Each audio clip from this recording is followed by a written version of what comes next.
ஒரு பேயை நான் ஓட்டும் போது எண்டி இந்த நாள்ல இப்போ இது நான் பாரு அந்த குடும்பத்தை உண்டுலம் பண்றான்னுச்சு.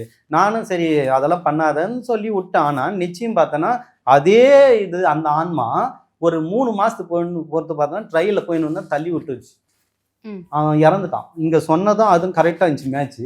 எனக்கே அதிசயமாயிடுச்சு. பாரு நான் ஒவ்வொரு குடும்பத்துல ஒவ்வொருத்தரா நான் தூக்கறேனா இல்லையா பாருன்னு. அந்த மாரி இறந்து போன ஆன்மா யாராவது இந்த அடிச்சு கொன்றுறாங்கன்னு வச்சுக்கயேன், நிச்சயமா அது என்ன பண்ணும்னா, அந்த குடும்பத்த எப்படியாவது பழி வாங்கணும். யாராவது தற்கொலை பண்ண வைக்கணும். இந்த மாரி ஏதாவது தள்ளி விடும். இதெல்லாம் உண்மை. இது நான் நம்ப மாட்டேன். ஆனா இதை நான் சொல்லும்போதும், இவங்க சொல்றத அது நடக்கும்போது அத நான் அப்படியே பார்த்துருக்கிறேன். இந்த மாரி ஆவி நெறைய பேர பழி வாங்குறத நான் நிச்சயமா பார்த்துருக்கிறேன். தள்ளி விட்டு உயிர் போறத பார்த்துருக்கிறேன்.